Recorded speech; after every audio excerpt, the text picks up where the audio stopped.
As I lay in the hospital bed close to death, my parents were at a concert. They were watching Helen, their adopted daughter, perform. She was the one they loved most. I saw James, holding flowers, get down on one knee right there in the audience. "Helen, will you marry me?" he asked. Everyone cheered and clapped as they kissed and hugged. Finally, they were a family. And at that moment, I took my last breath. My whole life, I had been trying to compete with Helen. I fought for everything, only to end up alone and feeling resentful. But I was their real daughter. If I could have a do-over, I would stay far away from them. "Mom, Dad, I don't need your love anymore. I feel like I've been reborn." Next to me, my parents were holding 11-year-old Helen's shoulders, smiling at the cameras. The news the next day would say, "Famous musician adopts late friend's daughter, a true act of kindness." What's done is done, and it's too late now. Helen is the daughter of my parents' friends who passed away. She's a musical talent with a heart problem. Her parents had tried everything to help her, but then an accident left her all alone. My parents felt sorry for her because of this, and they decided to take care of her. Eventually, they forgot that I was their own daughter. "Molly," my mom had said, "didn't you always say it was boring being alone? Now you have a sister to keep you company. Aren't you happy?" They all smiled, thinking I would be thrilled to have a new sister. They thought they were being so thoughtful. In my past life, I really believed them. I thought I had gained a friend, and I treated Helen, who seemed so fragile, like family. I never realized that Helen was secretly taking everything that should have been mine until she completely replaced me. Coming back to the present, Dad was still talking. "Helen is sick," he said. "As her sister, you must take good care of her and protect her. Got it?" Right after that, Helen's eyes started to fill with tears. "What if my sister isn't used to having someone else take Mom and Dad's love?" she asked, sounding so innocent. "Who would be that generous, right?" "Don't worry, Uncle, Aunt. I was okay in the orphanage." I often wonder if Helen was born to act. At 10 years old, she plays the victim perfectly, making me look like the bad guy without even trying. I hadn't even said anything, and she made it seem like I was selfish. Like I expected, Mom immediately felt sorry for her and held her gently. "Helen, don't overthink it. You are our family," she said. Dad also held Helen's small hand warmly, saying, "That's right. From now on, our home is your home. We are your parents." With tears running down her face, Helen looked like a sad but sweet child. "Thank goodness I finally have a family," she sobbed, burying herself deeper into Mom's arms. The cold winter wind howled outside, and everyone was moved by this show of warmth and family. Dad, Mom, and Helen huddled close together, like a family that had been apart for a long time. I stood on the side, feeling like I didn't belong. Helen's talent is that she can steal the attention without making a sound, becoming the center of everything. At home, my parents asked me to show Helen around. They had us share my room, splitting my princess bed in half for her. Just like their love, now it was divided. I started planning how I would get away from this house, which Helen would use as her own stage. I knew from before that once Helen arrived, my parents and my childhood friend James would all focus on her. I would be seen as her enemy, the one standing in her way. As I was thinking about the future, Helen suddenly screamed and fell off a step, holding her chest in pain. "Ah, my heart hurts so much," she cried desperately. My parents rushed over, looking panicked. They picked her up, visibly worried. "Helen, hang on. We'll get you to a hospital," they said, holding her close. "Mom, Dad, maybe I should go back?" Helen murmured through tears. "My sister might not like me." My heart sank at those words. Next thing I knew, Dad's face was angry as he pulled me downstairs, accusing me. "What did you do? How could you be so mean? Helen's so sick and she lost her family. You bullied her," he said. "Enough. Helen's health is the priority. We're going to the hospital." Mom held Helen and left without even looking at me. I felt hopeless, wishing my parents weren't so easily fooled by their kindness. How could I have pushed Helen from such a distance? If she was really having heart problems, how could she act the victim so perfectly? They blamed me without even letting me explain. They took Helen away, leaving me home alone and hungry. Mom used to have dinner with me and tuck me in before she went out. Now they only saw Helen, forgetting that I needed love and care too, that I got hungry, cold, and scared of being alone. I slowly realized that after Helen arrived, the title of obedient and sweet daughter was given to her. I became the bad child who didn't want to share. Helen's trick was to act weak, playing on my kind-hearted parents' sympathy, leaving me with guilt that wasn't mine. Their disappointment in me kept growing. I couldn't accept it, so I started trying to compete with Helen, always trying to be better than her. But Helen was just too good at playing the victim. To everyone else, she was the sweet, innocent child that everyone loved. She got praise like it was nothing.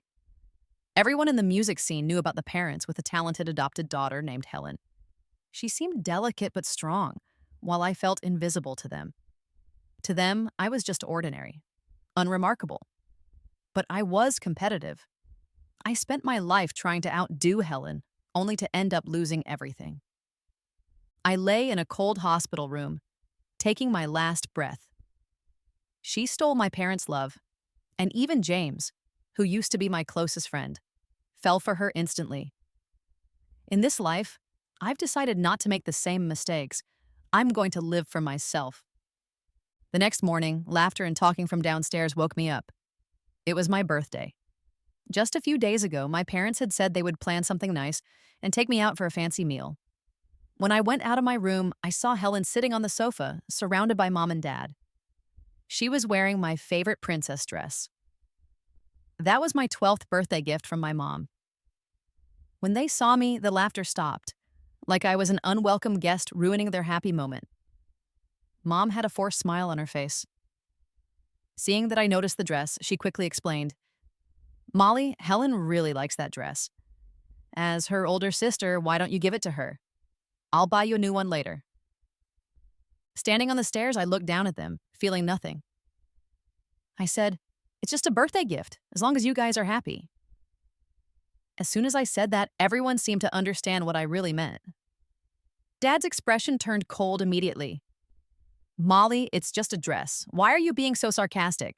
he snapped. Mom seemed uncomfortable too, saying, "Molly, how can you say that? Apologize to your sister now." My birthday gift was given away, yet they made it seem like I was the one being mean. Maybe that's how favoritism works. Whatever Helen does, she's never at fault. I'm always the problem.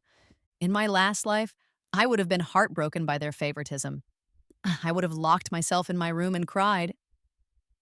But now, I only managed a small smile. Looking at the leftovers on the table, everyone else had already eaten breakfast except for me.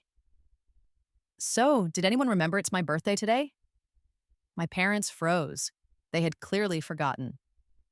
"Oh, yesterday we were so busy taking Helen to the doctor, we didn't notice the date," Mom rushed to say, trying to make things less awkward, covering up that she had forgotten her own daughter because of Helen. Dad, however, didn't like my questioning tone. He tossed the remote onto the glass coffee table, making a sharp noise. "You should have reminded us yesterday. We're so busy all the time. You're spoiled, thinking you're the center of the world and everyone should revolve around you. It's just a birthday. There's always next year. It's not as important as Helen's health. We'll take you out for a meal later." Even if I had reminded them yesterday, they would have only cared about making it up to fragile Helen. If it were the old me, Dad's words would have crushed me. I would have cried and thrown a fit, earning the label of being difficult and ungrateful. But now, I felt nothing. I calmly walked down the stairs and, feeling a bit sad, looked up. I saw Helen with a small smirk and a flash of satisfaction in her eyes.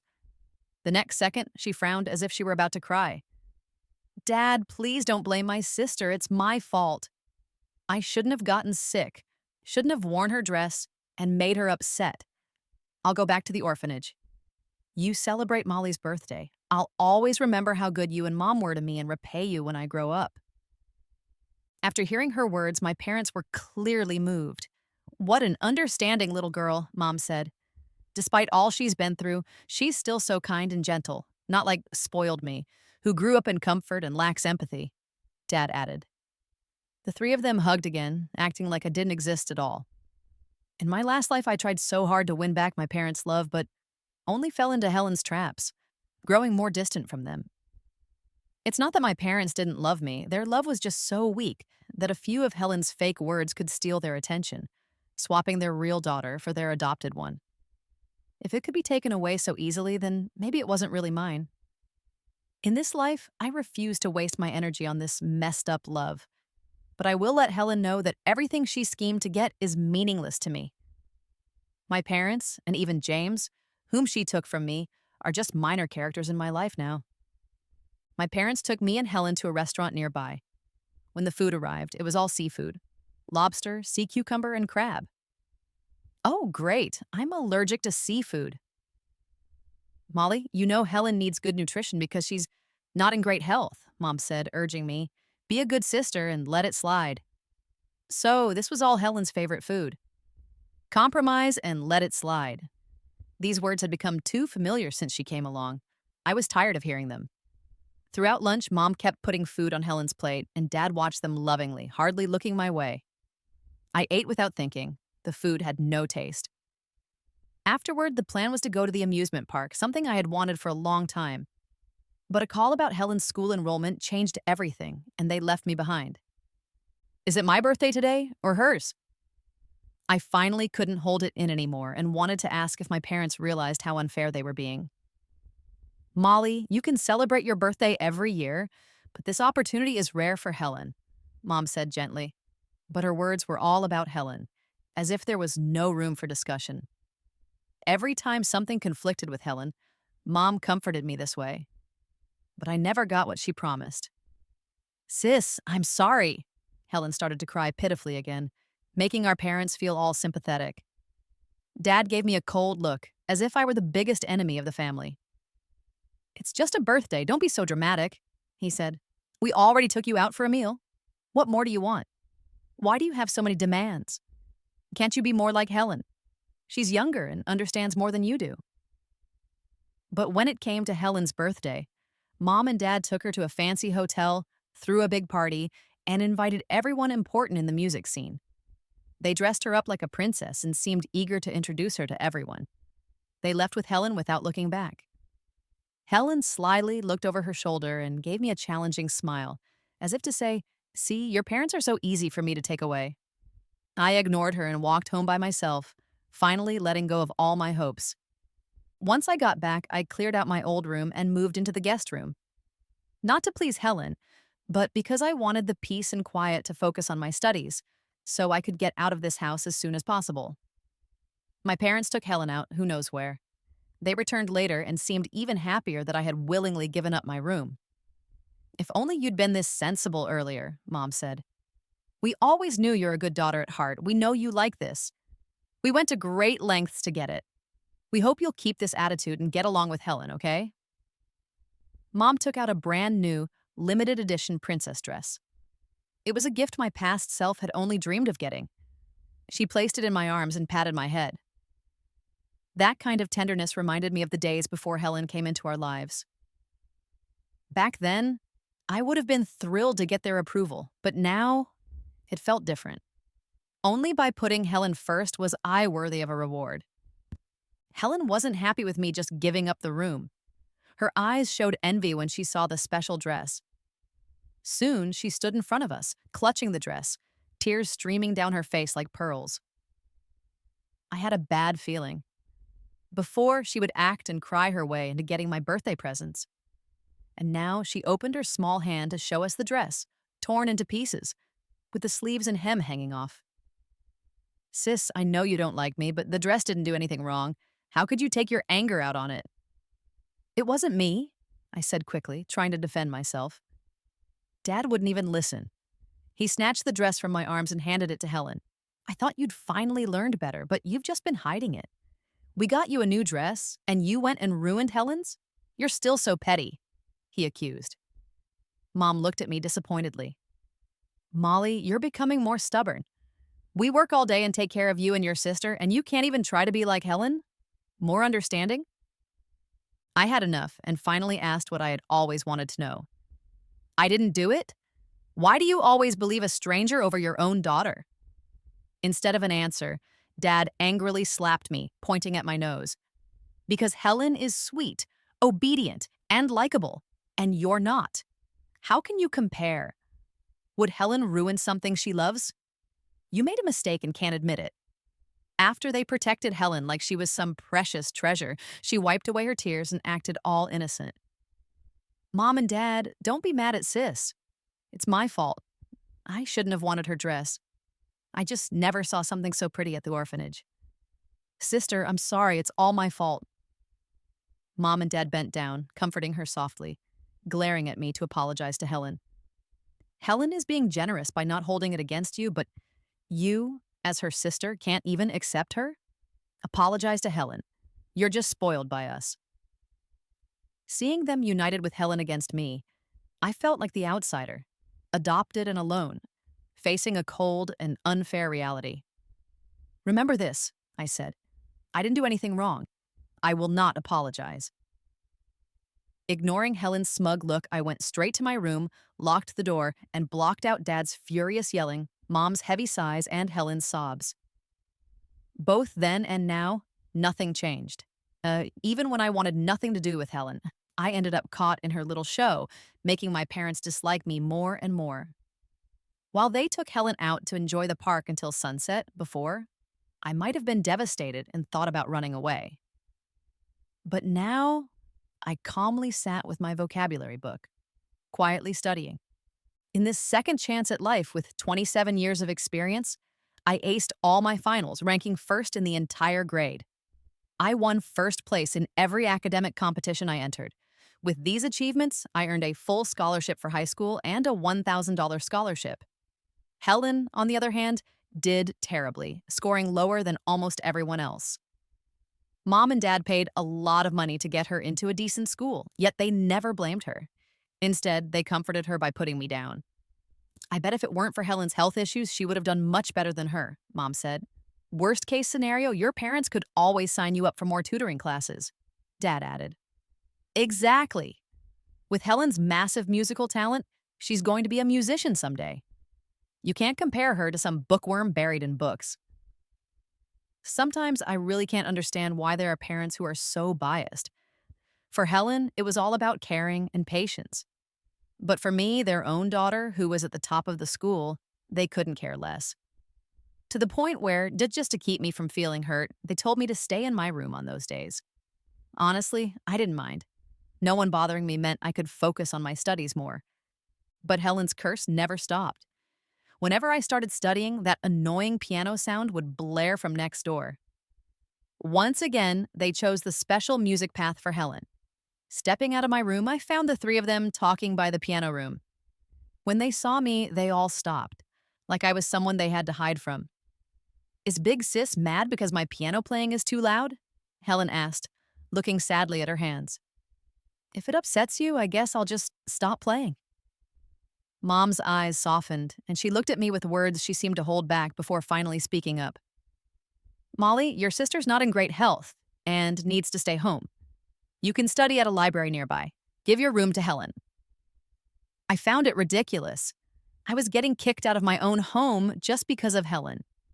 In my past life, I fought with her, wanting to study music too, wanting to play the piano. It caused endless family arguments. And in the end, Helen sat in my room, playing my piano, taught gently by our parents, surrounded by love, playing duets with them. Me, a 12-year-old kid, had no choice but to take the bus every day to a piano room 5 miles away. Every piece she played was carefully recorded by my parents on expensive recorders. All I got were poor recordings on my phone. Every single time, Helen's requests meant I had to step back. No one cared about my feelings. Once, both Helen and I entered a music college competition. Halfway through, Helen pretended to have a heart attack and couldn't finish the piece, so she just submitted one of my compositions from my computer. The judges questioned the similarity in style, which got attention online. I tried telling the truth to the organizers, but my parents got there first, publicly saying it was Helen's original piece. They comforted the tearful Helen but ignored my breakdown, warning me not to be aggressive. Molly, just give Helen what she wants, Mom said. Sisters should share, after all. Helen's been frail since she was young. Have some compassion. It's not like she does this on purpose. Do you really want to push her to despair? Why did I always have to give in? Wasn't it enough that she took my parents from me? Now she wanted my future too? They made things seem so simple, but they knew nothing about how long I had practiced, how many nights I had spent perfecting a piece, only to have all that effort dismissed with a few words. My frustrations never got any sympathy from my parents. Instead, Dad angrily pushed me down. Why are you shouting? If it weren't for Helen's condition, do you think she'd care about your average stuff?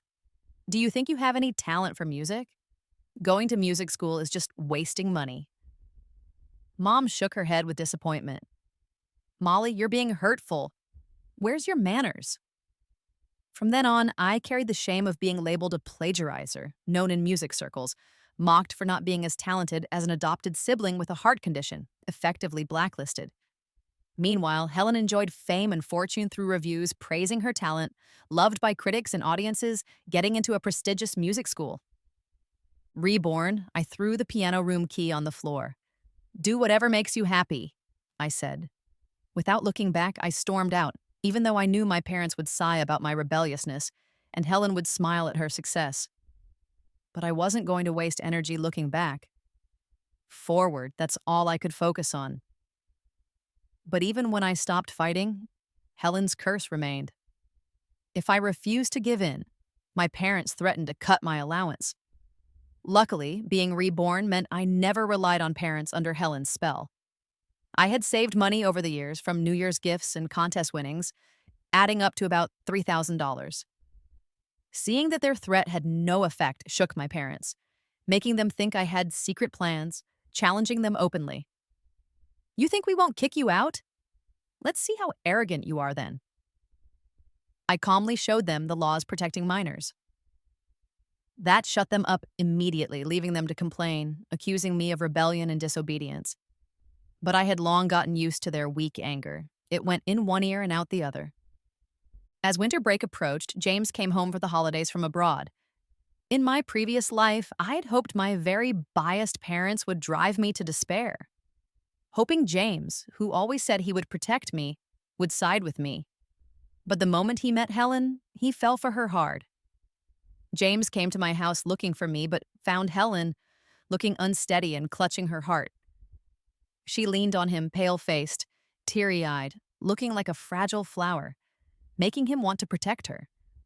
He started taking her to parties, introducing her to his friends, completely forgetting the engagement our families had planned for me. Helen would subtly show faint bruises on her arms. Once James noticed, she would act embarrassed and saying, "No, it's nothing. Next time, James, you should really bring big sis. You two grew up together after all." James got very worried when he heard her and quickly declared, "Helen, if anyone bullies you, I'll make sure they deal with me first."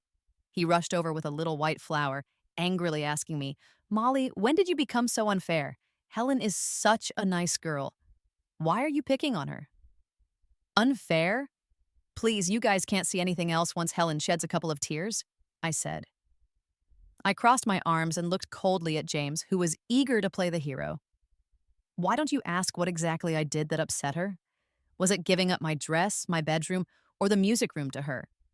Or maybe because at my birthday party, all the dishes were her favorite seafood?" Helen's face turned red as I listed everything, and she nervously twisted her fingers, afraid James might realize the truth. But to James, it looked like I was subtly threatening Helen and that she was just being patient to avoid conflict. Seeing Helen all flustered and upset, James got really mad and shouted at me, "You're just jealous because I've taken Helen to a few parties. The engagement stuff was just a childhood joke. I never liked you. Don't pick on her again or you'll regret it." In my past life, hearing these harsh words from James, who used to do anything for me, broke my heart. I couldn't eat for days and was determined to outshine Helen to prove myself. But now, I know people like them belong together. I just want them to never bother anyone else. I walked away without looking back, but from the corner of my eye, I saw James carefully comforting Helen in his arms. Probably worried I might hurt Helen, James took a year off from his studies abroad just to stay and protect his sweetheart. But before the new school year started, I applied to live on campus. I couldn't wait to leave that cold-hearted home. Being born again and doing well in my studies, I finished 3 years of junior high school in 1 year and skipped straight to high school. The principal, impressed with my grades, made an exception and waived my tuition and boarding fees. The high school is the best academic school in the city with a tough class system. The workload and pressure are much higher than in junior high. I have to work hard to stay in the honors class. After settling my living arrangements, I focused completely on my studies. I thought moving out would mean Helen would calm down, but she didn't. Even though the junior and high school buildings aren't close, one day I saw her in my classroom. "Sis," she said, "it's been a while since school started and you haven't called home. Mom and Dad said they wouldn't give you pocket money, but that's just talk. I've tried to calm them down. They're really worried about you." Helen deliberately spoke loudly. Soon, everyone was staring at us. Helen looked all dressed up while I was just plain. Her words were misleading, making it seem like she was the family's real daughter, and I was some ungrateful foster kid. Some students who already disliked me for skipping grades took the opportunity. "Molly's so ungrateful, isn't she? Who treats their parents like that?" one said. "Her younger sister is more mature," another added.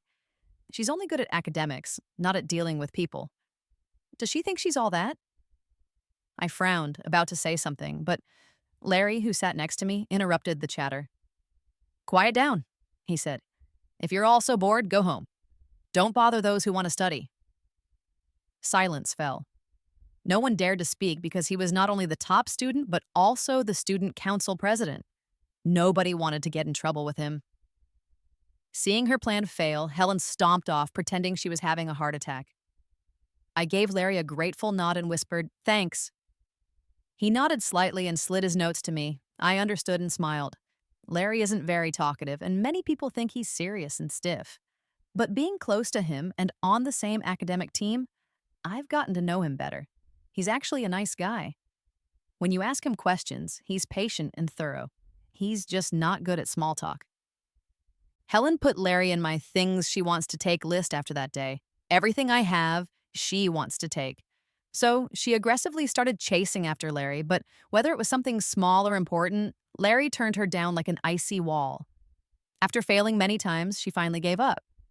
Thinking she would finally leave me alone, I focused on preparing for the school competition. Just as Larry and I left the library for dinner, Helen jumped out with our parents, who I hadn't seen in ages, behind her. They showed up daily to pick up their precious adopted daughter, but never once looked at their own daughter in the same school.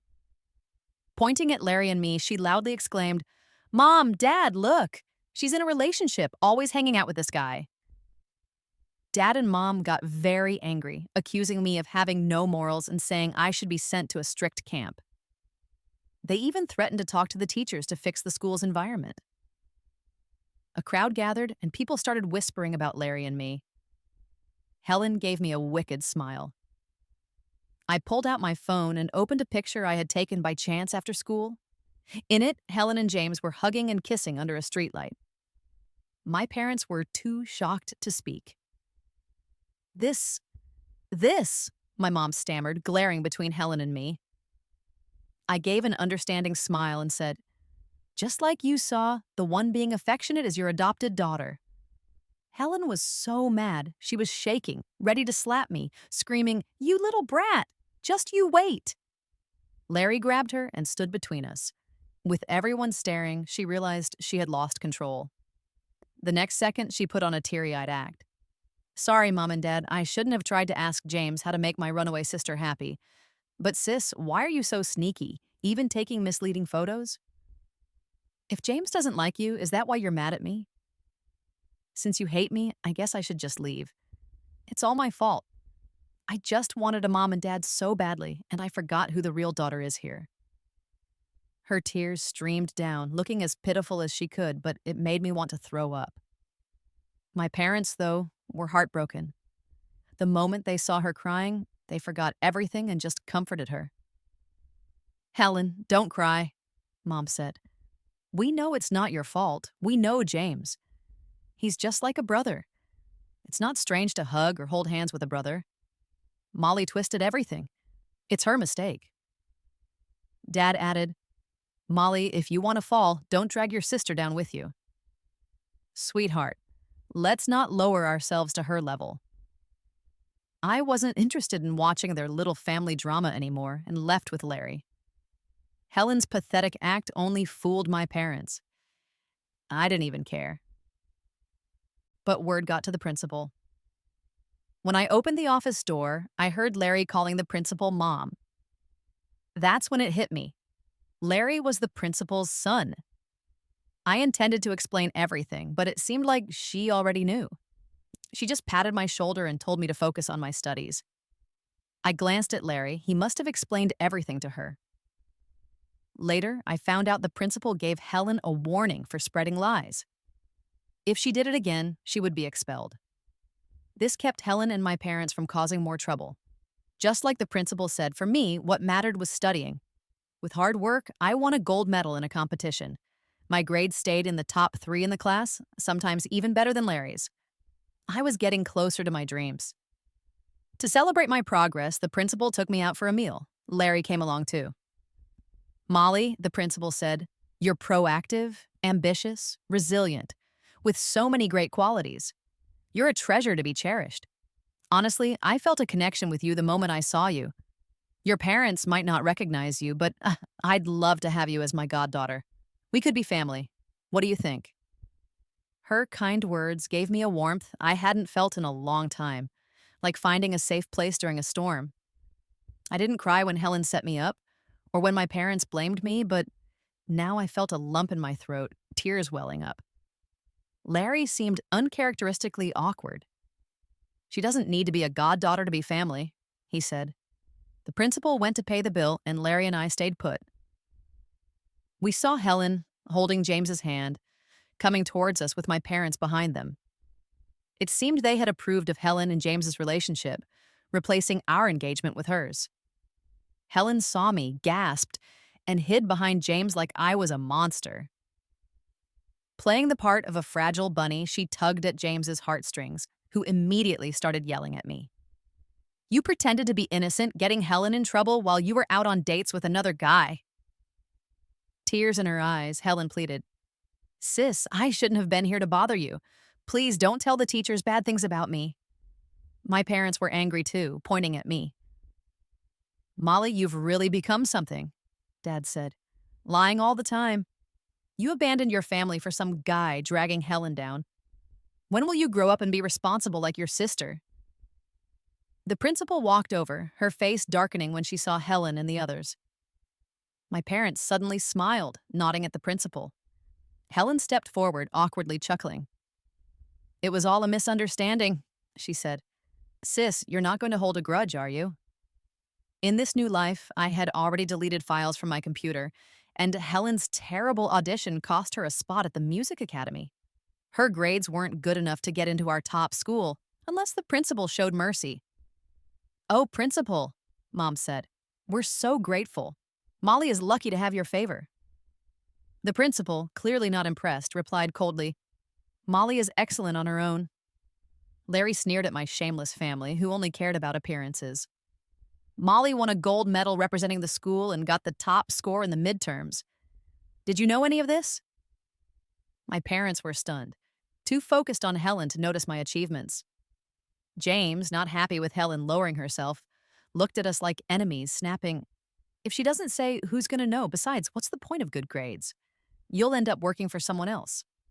I've got enough money to take care of Helen forever. I calmly interrupted, You care more about Helen than she cares for herself.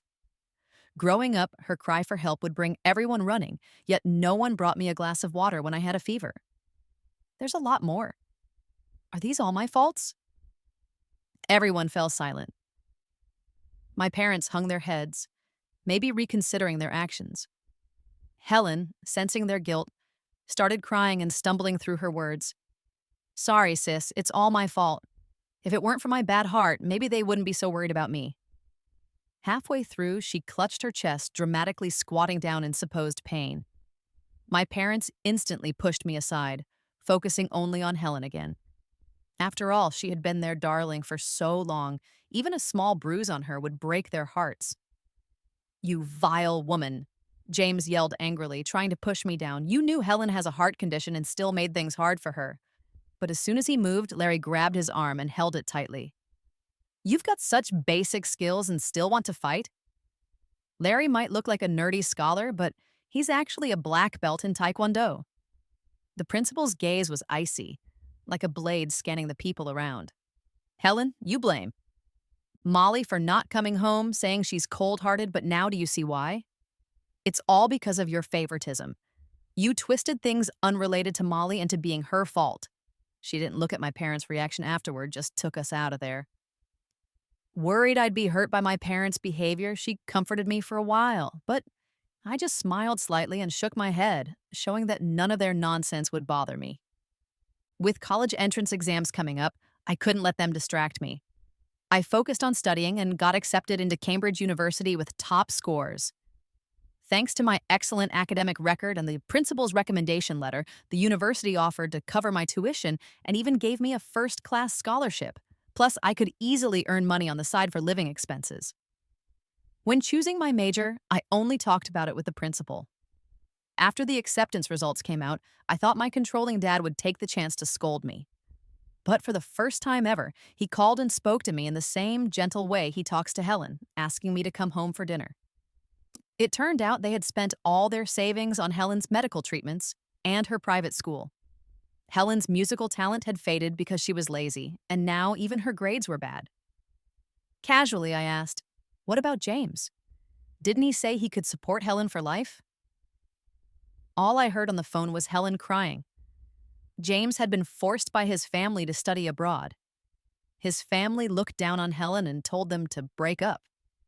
At first, James resisted, but after his parents stopped giving him money for just a week, he gave in and returned home. My family was deeply in debt. Knowing I earned a good amount working on projects, they hoped I would cover the endless expenses Helen created. To them, I was just someone to use. Having long gotten used to and tired of their snobbish attitudes, I sent them $200,000, telling them it covered my living expenses and what they would have spent on me over the years, cutting ties afterward. Since you've always treated Helen as your only child, I've done what I legally have to. From now on, let's stay out of each other's lives. Hearing this, my father's nice act disappeared and he roared like he was angry. You ungrateful girl! Who needs your small amount of money? You've become bold outside, even cocky. Fine, then don't ever come back to this house. I didn't say anything more and hung up the phone.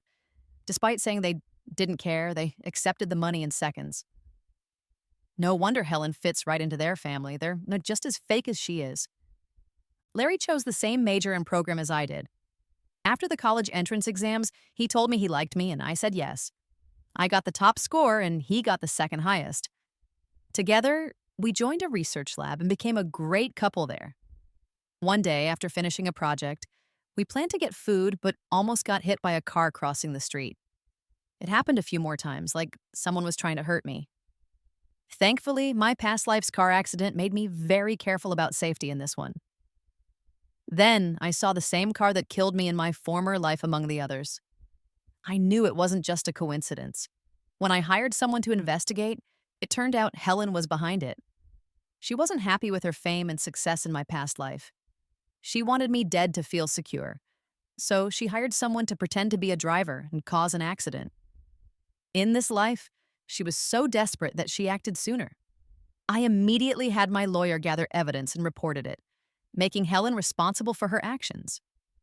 As she was taken into the police car, Helen yelled, "Mom, Dad, help me! Make them let me go!" Hoping her parents would fix her problems like before, but now facing the law, there was no chance. They grabbed my hands tightly, begging, "Molly, please drop the charges." Helen was just confused for a moment, and she's not well. I couldn't hold back anymore and interrupted. "So her poor health is an excuse for taking over your lives and mine, huh?" They didn't know what to say, seeming to forget how to respond. This excuse has been her shield, a weapon that hurt me. Is there any sign of me in this house? Do you see a single picture of me on the wall full of her photos? Ever since Helen came, my smiles disappeared from those walls, everything taken over by her.